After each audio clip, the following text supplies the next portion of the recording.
Hello friends, नमस्कार। मैं सरस आप सभी का स्वागत करती हूँ हमारे यूट्यूब चैनल लर्न विद सरस में।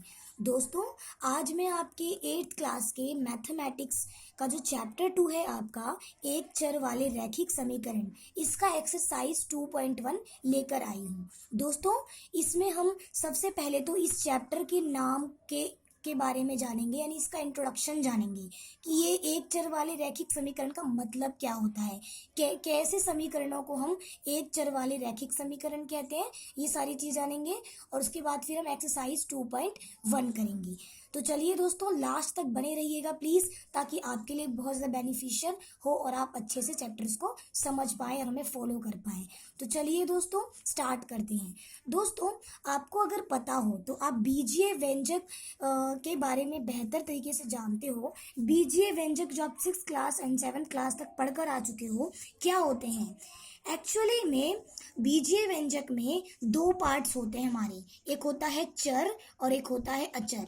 दो पार्ट्स को दो दो चीज़ों को मिला के बीजीय व्यंजक बनता है। जैसे कि अगर सपोज मैंने 2x लिखा तो ये एक बीजीय व्यंजक है, क्योंकि इसमें जो भी A to लेके Z तक, यानी A से लेके Z तक XYZ ABCD कुछ भी हो, वो हमारा क्या होता है, चर होता है। ये क्या है, चर है। इंग्लिश में से कहते हैं वेरिएबल। और जो संख्या होती है उसे हम क्या कहते हैं, ये दो क्या है यहाँ पे, संख्या है, नंबर है कोई, तो इसे हम क्या कहते हैं, अचर। ओके, यानी इंग्लिश में कहते हैं कांस्टेंट वैल्यू। तो ये हमारा कांस्टेंट यानी कि अचर है, और ये जो XYZ ABCD जो भी होता है वो चर है, यानी कि वेरिएबल है।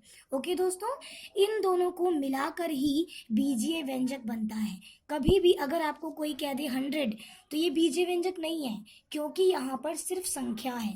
तो बीजीय व्यंजक में चर और अचर का होना जरूरी है, और आपने 6th से 7th क्लास में आप बेहतर तरीके से इसके बारे में पढ़ चुके हो, है ना। मैं तो सिर्फ आपको रिमाइंडर करा रही हूँ। देखिए, जैसे कि 2x + 5 है ना, 5x x² + 2x - 3, कुछ इस तरह के जो व्यंजक होते हैं उन्हें हम बीजीय व्यंजक कहते हैं, यानी कि इसे हम अलजेब्रा कहते हैं। ओके, तो आपको समझ में आ गया होगा कि बीजीय व्यंजक चर और अचर दोनों को मिला के बनता है। दोस्तों, अब आपको समझना पड़ेगा कि समीकरण क्या होता है। ओके, तो समीकरण क्या होता है मैं आपको बता दूं। समीकरण देखो, ये किस शब्द से मिलके बना है। समी मतलब होता है समान, यानी कि इक्वल, बराबर। देखो दोस्तों, जो समीकरण क्या होता है, जो LHS होता है और RHS, दोनों तरफ कुछ व्यंजक दिए गए हों, है ना, कुछ नंबर दिए गए हों या व्यंजक दिए गए हों, और बीच में इक्वल का साइन हो, बराबर का साइन हो। LHS RHS क्या है, यानी कि बायां पक्ष और उसके बाद इधर दायां पक्ष। बाएं पक्ष में कुछ नंबर या व्यंजक दिए होंगे और दाएं पक्ष में कुछ नंबर या व्यंजक दिए होंगे, और बीच में इक्वल का साइन होगा। जैसे कि एक तराजू में आप एक तरफ दुकानदार बाट रखता है और एक तरफ उसी बाट के इक्वल में सामान रखता है, तभी तो दोनों बैलेंस में रहते हैं। तो वैसे ही एक समीकरण में बाएं पक्ष की वैल्यूज और दाएं पक्ष के दोनों तरफ की वैल्यूज क्या होती हैं, इक्वल होती हैं। जैसे मैं कोई समीकरण लिखती हूँ, मान लो 2x + 5 = 7, ये दिखाता है कि ये जो इधर का जो वैल्यू है ना, पूरा ये बायां पक्ष है, LHS है, लेफ्ट हैंड साइड है, ठीक है। तो ये जो पूरी वैल्यू है वो 7 के इक्वल होगी। ओके, ये हमें इससे समझ में ये आ रहा है, तो इसे कहते हैं समीकरण। अब दोस्तों, चूंकि हमारे चैप्टर का नाम है एक चर वाले रैखिक समीकरण, तो आपको समझ में, पहले तो आपको समीकरण समझ में आ गया, अब आपको समझना पड़ेगा कि रैखिक समीकरण क्या होता है। ओके, तो देखो, स्टेप बाय स्टेप मैं आपको समझा रही हूँ। तो अगला हम स्टेप क्या देख रहे हैं, रैखिक समीकरण। तो वो क्या होता है दोस्तों, यानी कि ऐसे समीकरण जिसमें चर की पार, यानी कि चर की घात, अधिकतम घात 1 हो। ठीक है, अधिकतम घात 1 हो। देखिए, मैंने तो ये जो लिखा है ये हमारा रैखिक समीकरण है। क्यों, क्योंकि आपको पता है इसमें चर क्या है, x। मैंने आपसे कहा है a से लेके z तक चर होते हैं और बाकी सब अचर होते हैं। ये 2, 7, 5 ये सब अचर पद हैं, यानी कि कांस्टेंट वैल्यू हैं, और ये वेरिएबल है यानी कि चर है x। ओके, तो आप देख सकते हो इसके ऊपर कोई घात नहीं है, मीन्स कितना घात है, कितनी पार है, 1। जिस भी समीकरण में जो चर होता है अगर उसकी घात 1 है सबसे ज़्यादा और उससे ज़्यादा नहीं है तो वो हमारे क्या होते हैं, रैखिक समीकरण। जैसे मैं एक एग्जांपल दे के समझाती हूँ। मान लीजिए कोई आपका ऐसा कोई समीकरण है, आप ये देख सकते हैं ये समीकरण रैखिक नहीं है क्योंकि इसमें चर की जो घात है, यहाँ पे चर x है और इसकी सबसे बड़ी घात क्या दिख रही है आपको, 2। और मैंने क्या कहा है, सबसे बड़ी घात कितनी होनी चाहिए, 1, जो कि ऊपर वाले समीकरण में था। तो इन्हें कहते हैं रैखिक समीकरण। और चैप्टर का नाम क्या था, एक चर वाले रैखिक समीकरण।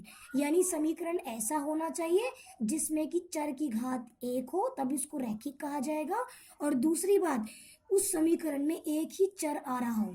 जैसे कि एग्जाम्पल के लिए आप यहाँ देखिए, इस समीकरण, ये तो खैर है ही नहीं रैखिक समीकरण क्योंकि यहाँ पर घात 2 है। इसको देखिए, ये रैखिक है क्योंकि यहाँ पर x की घात 1 है और इसमें चर कितने हैं भाई, x ही है ना, और तो कुछ नहीं है, चर तो एक ही है।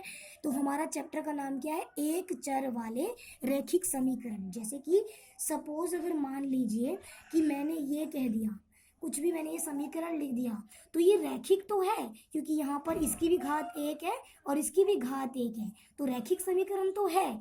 लेकिन ये हमारा एक चर वाला नहीं क्योंकि इसमें दो दो चर है, एक x है और एक y है। यानी कि किसी भी समीकरण में या तो x ही होना चाहिए था या फिर सिर्फ y होना चाहिए था। ओके दोस्तों, तो आई होप आपको इस चैप्टर की मीनिंग और इंट्रोडक्शन समझ में आ गया होगा। लेट्स मूव दी एक्सरसाइज, है ना, एक्सरसाइज की तरफ बढ़ते हैं। देखिए एक्सरसाइज में आपका क्वेश्चन क्या दिया हुआ है, निम्न समीकरण को हल कीजिए। ठीक है, आपको कुछ समीकरण दिए गए हैं और आपको हल करने के लिए बोला गया है।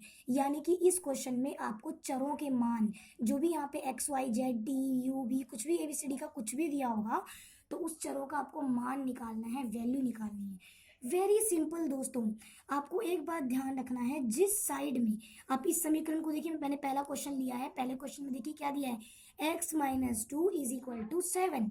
आप यहाँ देखिए हमें इसकी वैल्यू निकालनी है। ऐसी क्या वैल्यू हो कि उसमें से अगर ये 2 माइनस हो तो 7 आना चाहिए। तो इसे कैसे सॉल्व करते हैं, हमें इसकी वैल्यू निकालनी है और ये किस तरफ है, बाएं पक्ष की तरफ, यानी कि लेफ्ट हैंड साइड की तरफ, उल्टे हाथ की तरफ। तो हमें इसको अकेला छोड़ना है, मीन्स इसको हटाना है, इसे कैंसिल करना है। तो दोस्तों बहुत ही आसान तरीका होता है।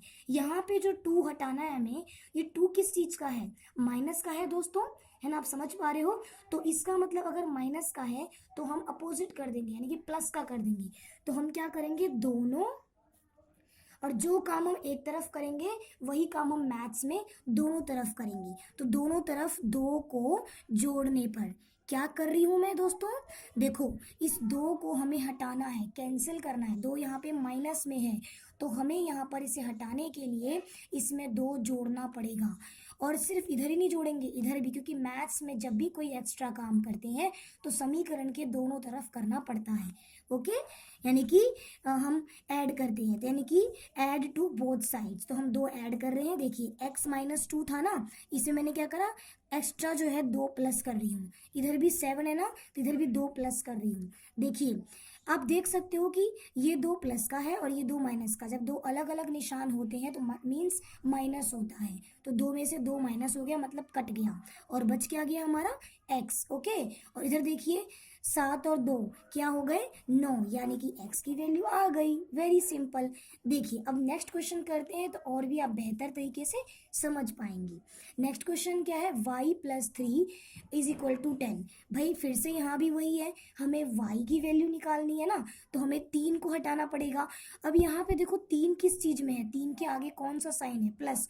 तो अंदाज़ा लगाओ क्या करना होगा, जी हाँ दोस्तों सही गैस किया, हमें माइनस करना होगा। ओके, तो हम क्या करेंगे, लिख देते हैं दोनों तरफ, ठीक है, 3 से घटाने पर या 3 को घटाने पर। ओके, यानी कि सब्ट्रैक्ट 3 बोथ साइड्स, 3 हमें माइनस करना पड़ेगा दोनों तरफ से। देखिए तो मैं क्या करती हूँ, y + 3 था ना पहले से, मैं यहाँ पे एक 3 लेके माइनस कर देती हूँ। सेम यहाँ भी सिचुएशन 10 है ना, तो यहाँ भी 3 माइनस, क्योंकि जो काम यहाँ कर रही हूँ फिर यहाँ भी करना पड़ेगा।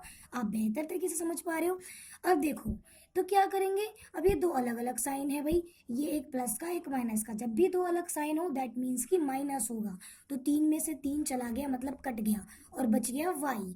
और यहाँ देखिए 10 में से 3 गया 7, यानी y का मान क्या बनकर आ गया 7।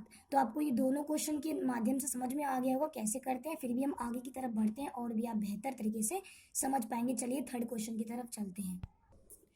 ठीक है, अभी देखिए थर्ड क्वेश्चन क्या है, 6 is equal to Z plus 2।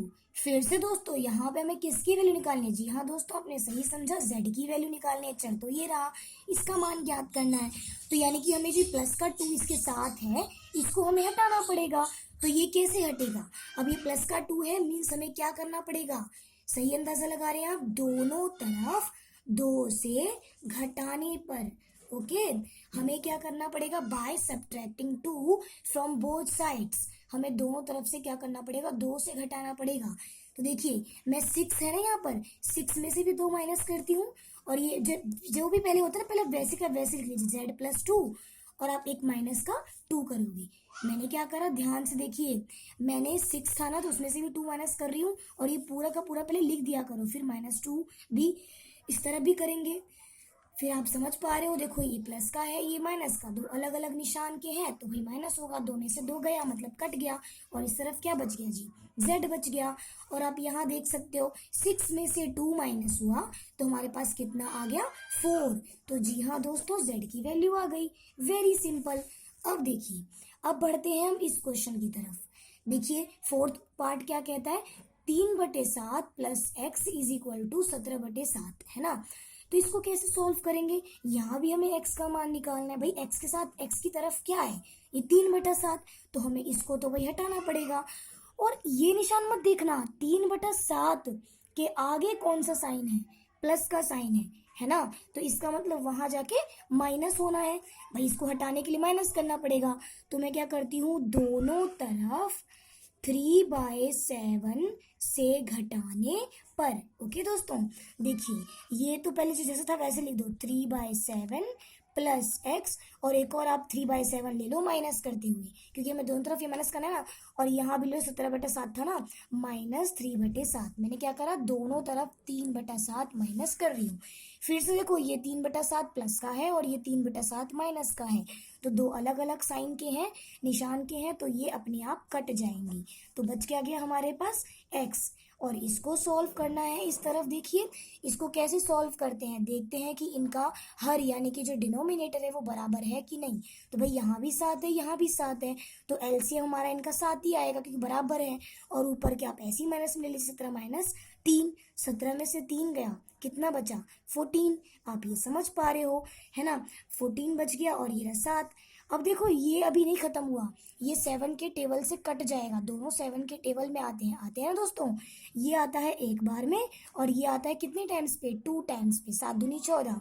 तो यानी कि कट गया, और हमारा आंसर आ गया 2। नीचे 1 हो, इसकी कोई वैल्यू नहीं होती, मीन्स 2 ही है। तो हमारा x की वैल्यू कितनी आ गई दोस्तों? 2। तो आई होप आपको ये क्वेश्चन भी समझ में आया होगा। पांचवा क्वेश्चन क्या कहता है, 6x इज इक्वल टू 12। दोस्तों मैं आपको एक बात बता दूं, अभी तक हम जितने भी क्वेश्चन कर रहे थे उसमें या तो प्लस का था या माइनस का। जब प्लस का होता है तो उसको हटाने के लिए वही नंबर दोनों तरफ माइनस का लेते हैं, और अगर माइनस का था तो हम दोनों तरफ प्लस का वही नंबर लेते थे। लेकिन मैथ्स में यहाँ पर क्या करना है, आप यहाँ पे देखो, हमें यहाँ भी x की वैल्यू निकालनी है। x के साथ यहाँ पर 6 है, इसको हटाना पड़ेगा। अब इसको हटाएंगे, ये क्या हो रहा है यहाँ पे? आपको पता होगा, आप 7th क्लास में सीख कर आए हो, ये आपस में मल्टीप्लाई हो रहे हैं। जब इन दोनों के बीच में कोई निशान, कोई साइन नहीं है, इसका मतलब ये गुणा हो रहा है 6 इसके साथ। तो ध्यान रखो दोस्तों, जब गुणा में होगा, मल्टीप्लिकेशन के फॉर्म में होगा, तो आप डिवाइड करोगे इसका, यानी कि इसको हटाने के लिए आपको दोनों तरफ 6 से क्या करना पड़ेगा? डिवाइड, यानी कि भाग। तो वेरी सिंपल, आप क्या लिख दीजिए, दोनों तरफ 6 से भाग करने पर। ओके, देखिए ये 6x इज इक्वल टू 12 है ना। क्या करिए, 6x आप क्या करिए, इस तरफ भी 6 से भाग करिए और 12 है ना, इसके भी नीचे 6 से भाग कर दीजिए। देखिए ये 6 और ये 6 तो कट गया, बच क्या गया इस तरफ x, और यहाँ देखिए ये भी कटेगा अभी। ये 6 के पहाड़े में आते हैं दोनों, ये आता है एक बार में और ये 2 बार में। भाई नीचे के 1 जब आ जाए कोई वैल्यू, इसकी मीनिंग कोई नहीं होती, तो आंसर क्या आया हमारा, x की वैल्यू कितनी आ गई 2। वेरी सिंपल, मल्टीप्लाई में था तो दोनों तरफ डिवाइड कर दिया उसी नंबर को। अब जरा इस क्वेश्चन को देखो, दिमाग लगाओ, यहाँ पे हमें t की वैल्यू निकालनी है तो 5 को हटाना होगा। और जरा ध्यान से देखो, t के साथ यहाँ नीचे है डिवाइड में, यानी भाग हो रहा है। तो मैंने क्या बोला था कि जब गुणा करते थे तो हम डिवाइड करते हैं, लेकिन यहाँ पे जो 5 है वो t के साथ डिवाइड हो रहा है, भाग हो रहा है। तो इसको हटाने के लिए आपको इसका उल्टा करना पड़ेगा, मीन्स दोनों तरफ गुणा करना पड़ेगा। तो कैसे हटाएंगे हम इसको, दोनों तरफ 5 से गुणा करने पर। ओके, क्या करने पर, दोनों तरफ 5 से, यानी कि multiply by 5 to both sides, दोनों तरफ 5 से मल्टीप्लाई करने पे। देखिए t/5 है ना, तो इधर भी हम 5 से मल्टीप्लाई कर देते हैं, और 10 था ना, इधर भी 5 से गुणा कर देते हैं। देखिए 5 और 5 ऐसे तो कट जाते हैं, आपको पता है तिरछा काटे जा सकते हैं। बच क्या गया इधर t, और देखिए 10 पंचे 50। जी हाँ दोस्तों, t की वैल्यू कितनी आ गई 50। वेरी सिंपल दोस्तों। अब इस क्वेश्चन को देखिए, थोड़ा सा ये डिफरेंट है। यहाँ पर हमें x दे रखा है चर, और हमें इसकी वैल्यू निकालनी है। तो हमें क्या करना पड़ेगा, यहाँ तो 2/3 साथ में है, इसको हटाना पड़ेगा। कोई दिक्कत नहीं, जरा अगर आप दिमाग देखे लगाए हैं तो क्या है ये, आपको पता है, ये आप 7th क्लास में समीकरण बनाना सीखे हो।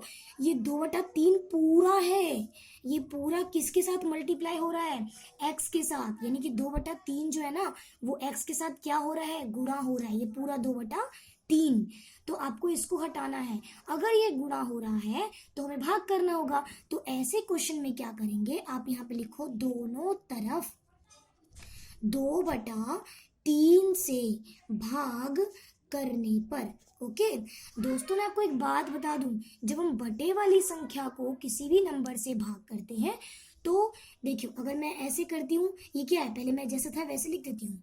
अगर मैं इसको ऐसे भाग करूंगी 2/3 से, ओके, अब देखो यहाँ भी 18 है तो यहाँ ही भाग करना पड़ेगा 2/3 से।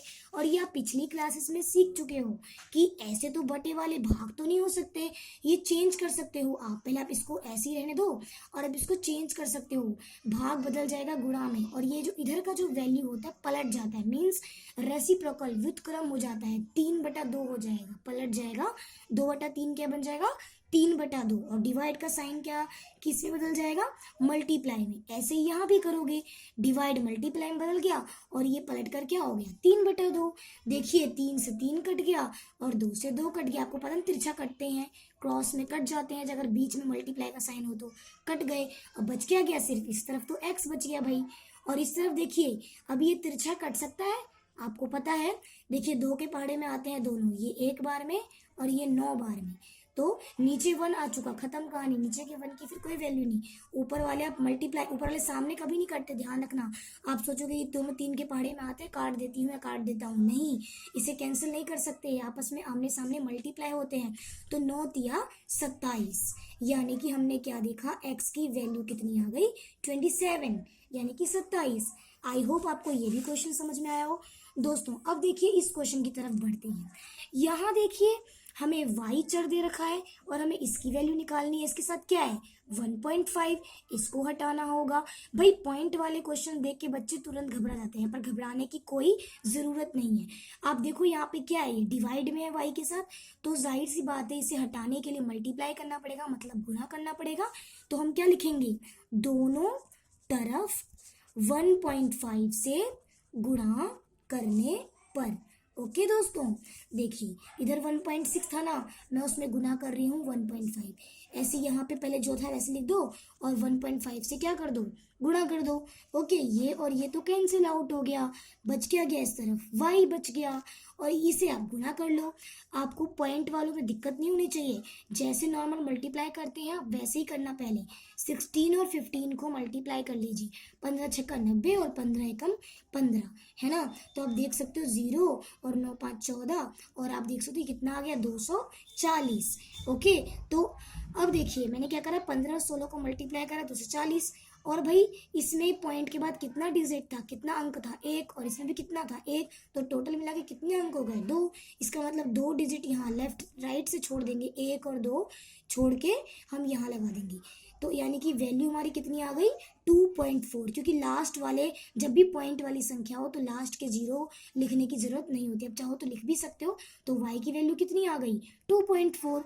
तो दोस्तों ये क्वेश्चन समझ में आया ना, बहुत सिंपल था, डिवाइड था इसलिए मल्टीप्लाई करा दोनों तरफ, 1.5 से मल्टीप्लाई कर दिया तो हमारा ये तो कैंसिल आउट कर चुका था इस तरफ का, तो y बचा था सिर्फ, और इधर मल्टीप्लाई करा तो ये आ गया, मतलब y की वैल्यू आ गई 2.4। अब चलते हैं 9वें क्वेश्चन की तरफ। देखिए इस क्वेश्चन में 9वें क्वेश्चन में आपको डबल काम करना पड़ेगा। अब अभी तक आप जितने भी इक्वेशन करे थे उसमें एक ही काम था, इसमें क्या है 7x minus 9 16 is equal to 16। अब यहाँ भी हमें x की वैल्यू निकालनी है, तो दोस्तों क्या करते हैं, देखिए x के साथ क्या है 7, इसे तो बाद में हटाएंगे, पहले हमें 9 को हटाना है। तो देखिए क्या करेंगे हम, 9 यहाँ माइनस में है, इसका मतलब दोनों तरफ क्या करेंगे, 9 को जोड़ने पर। अगर मैं अब ना लिखूं ऐसे तो चलेगा ना, आपको मैं सिर्फ बोल भी तो चलेगा ना, दोनों तरफ माइनस का 9 है तो हमें दोनों तरफ 9 क्या करना है, प्लस। तो देखिए क्या करेंगे, 7x माइनस 9, और इस तरफ भी प्लस का 9 कर दिया, और इधर 16 इधर भी 9 हमने प्लस कर दिया, दोनों तरफ मैंने प्लस का 9 कर दिया। भाई 9 और 9 दो, एक माइनस का है एक प्लस का, जब दो अलग साइन के होते हैं तो क्या हो जाते हैं, कट जाते हैं। ओके दोस्तों, और क्या बच गया यहाँ पे हमारा 7x। ओके, और यहाँ देखिए 16 और 9 कितने हो गए, आप देख सकते हो कितने हो जाते हैं, 25। अब देखिए ये तो स्टेप हो गया कि अभी भी x की वैल्यू आई नहीं, अभी तो हमें 7 को हटाना है। अब देखिए x के साथ 7 क्या हो रहा है, मल्टीप्लाई हो रहा है, इसका मतलब गुणा में है तो भाग करना पड़ेगा दोनों तरफ। तो ठीक है भाई, कोई दिक्कत नहीं, दोनों तरफ 7 से भाग करने पर। ओके, तो देखिए 7x था ना, और ये था पूरा ऐसे उतार दिया, और इसको भी 7 से भाग करा, इसको भी 7 से भाग किया, ये तो वही कट गया, और इस तरफ क्या बच गया हमारा x। ठीक है, और उसके बाद फिर ये रहा हमारा मतलब कि 25/7। दोस्तों आप बोलोगे कि आपने इसे काटा क्यों नहीं, क्योंकि ये कट नहीं सकते, दोनों किसी भी टेबल में एक साथ नहीं आते हैं, तो इसीलिए x की वैल्यू आ गई 25/7 यानी कि 25/7। तो आपको समझ में आएगा, पहले 9 को कैंसिल किया, उसके बाद जब 9 हट गया तब जाके 7 को हटाया गया। ये क्वेश्चन बिल्कुल इसकी तरह है। देखिए 8 यहाँ पर माइनस में है तो दोनों तरफ हमें 8 प्लस में लेना पड़ेगा, जोड़ना पड़ेगा, इससे 8 हट जाएगा। उसके बाद जो बचेगा तो फिर 14 गुणा में है ना, तो हम क्या करेंगे, दोनों तरफ फिर 14 से भाग करेंगे, तो ऐसे हमें y की वैल्यू मिल जाएगी, बिल्कुल इस क्वेश्चन की तरह है। तो मैं ये होमवर्क के लिए आपके लिए छोड़ती हूँ, या आप खुद से ट्राई करें, घर पर खुद से क्वेश्चन करें। ठीक है, मैं ये इसलिए दे रही हूँ ताकि आपकी प्रैक्टिस भी हो जाए। वैसे भी आपको पूरे एक्सरसाइज की प्रैक्टिस तो करनी ही है, लेकिन मैं ये इसलिए भी दे रही हूँ ताकि आपको भी कोई होम टास्क मिले और आप करो। ओके, अब चलिए इस क्वेश्चन की तरफ। ये क्वेश्चन भी बहुत ईजी है, वैसे मुझे ये भी आपको होमवर्क के लिए देना चाहिए, पर चलिए कोई नहीं, मैं करा देती हूँ। देखिए क्या है, यहाँ पे p के साथ क्या दिख रहा है आपको, 6, तो इसको हम बाद में हटाएंगे। सबसे पहले 17 जो है ना, हमें इसको हटाना है। तो देखिए 17 का आगे कौन सा साइन है, प्लस, यानी कि हमें दोनों तरफ 17 से क्या करना पड़ेगा, माइनस। ओके दोस्तों, तो देखिए क्या करेंगे, लिख देना दोनों तरफ 17 से घटाने पर। ठीक है ना, मैं नहीं लिख रही हूँ, बस शॉर्ट में कर देती हूँ। 17 + 6p था ना, तो आपको एक 17 माइनस करना पड़ेगा, इधर भी 9 के साथ एक 17 माइनस करना पड़ेगा। ओके, देखिए ये 17 माइनस का है और ये 17 प्लस का है, दो अलग अलग निशान के हैं तो कट गए। ओके, अब क्या बच गया, 6p, और यहाँ देखिए 17 में से 9 गया तो 8। लेकिन एक बात आपको यहाँ पे ध्यान रखने की ज़रूरत है, ये 17 बड़ा डिजिट था, बड़ा अंक था, बड़ी संख्या थी, और इसके आगे निशान क्या था, माइनस, तो आप माइनस लगाना ना भूलें। अब क्या करेंगे दोस्तों, आप इस 6 को हटाएंगे, तो फिर से देख लीजिए 6 गुणा में है, तो इसको हटाने के लिए आपको 6 से क्या करना पड़ेगा, भाग करना पड़ेगा भाई। तो लिख देना दोनों तरफ 6 से भाग करने पर 6p, और ये रहा यहाँ भी 6, और ये रहा -8, और यहाँ भी बटे में 6, दोनों तरफ मैं भाग कर रही हूँ, इसका 6 तो कट गया, तुम्हारा p बच गया। लेकिन ये देखिए ये भी किसके टेबल में कट सकते हैं, दोनों 2 के टेबल में, ये 4 बार में और ये 3 बार में है, 2 चौक 8 और 2 तिया 6, अब नहीं कट सकते, तो हमारा क्या आ गया, -4/3। साइन लगाना प्लीज मत भूलिएगा। तो आई होप आपको ये क्वेश्चन भी समझ में आ गया होगा। अब इस क्वेश्चन को, जो आपका लास्ट क्वेश्चन है, उसको देख लीजिए। यहाँ पर इस 3 को हम बाद में हटाएंगे, पहले 1 को हटाएंगे। हमेशा जो चर के पास वाली संख्या होती है उसको बाद में कैंसिल करते हैं, पहले दूर वाली संख्या को हटाते हैं। तो ये प्लस का जो 1 है, तो आपको पता चल गया होगा दोनों तरफ 1 घटाने पर। तो क्या करोगे, x + 3 + 1 है ना, इधर भी क्या कर दो -1। ओके, अब यहाँ पे 7/15 ना, इधर भी क्या कर दूँ -1। ओके, देखो ये तो प्लस और एक माइनस का था, इसलिए तो कट गया, ये तो 1 तो क्या बच गया x/3।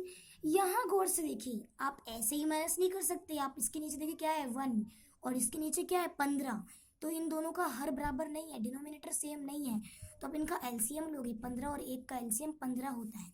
फिर ऐसे क्वेश्चन में कैसे करते, देखिए 7 के नीचे क्या है 15, 15 के पहाड़े में जो आपने एलसीएम लिया है 15 कितनी बार में आता है, एक बार में। ठीक है, तो यानी कि 7 को गुणा करेंगे 1 से, यानी कि 7 एकम 7, उसके बाद माइनस, ये आपको 7th क्लास में आ चुका है।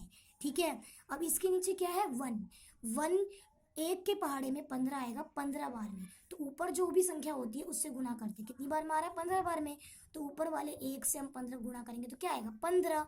ओके, अब देखिए 15 में से 7 गया तो कितना बचेगा हमारे पास, 8 बच जाएगा भाई। ये बड़ा था लेकिन डिजिट अंक, तो इसलिए माइनस का हमारा आ गया, और नीचे क्या है हमारा 15 है भाई। ओके, और यहाँ पे क्या है x/3। अब आप फिर से देख सकते हो ये 3 भाग में है, तो हमें इसको हटाना पड़ेगा तभी तो x की वैल्यू आएगी, और अगर इसको हटाना है तो दोनों तरफ क्या करना पड़ेगा, 3 से गुणा। तो लिखिए दोनों तरफ 3 से गुणा करने पर तो क्या होगा, देखिए मैंने ऐसे लिखा और 3 से गुणा किया, ऐसे यहाँ भी बिल्कुल ये डिजिट लिखा -8/15 और 3 से गुणा कर दिया। देखिए 3 3 तो कट गया, और क्या बच गया इधर x। यहाँ भी देखिए कट सकते हैं 3 के पहाड़े से, 3 एकम 3 और 3 पंचे 15, कट गया भाई। तो अब आमने सामने क्या हो जाता है, गुणा, -8 को 1 से गुणा करें, 8 एकम 8 माइनस का, और नीचे क्या आ गया 5। अब ये कट भी नहीं सकते, एक पहाड़े में नहीं आते, तो यही हमारे आंसर है, यही x की वैल्यू है। तो आई होप आपको ये मेरी क्लास अच्छी लगी होगी। ठीक है दोस्तों, तो thanks for watching and bye.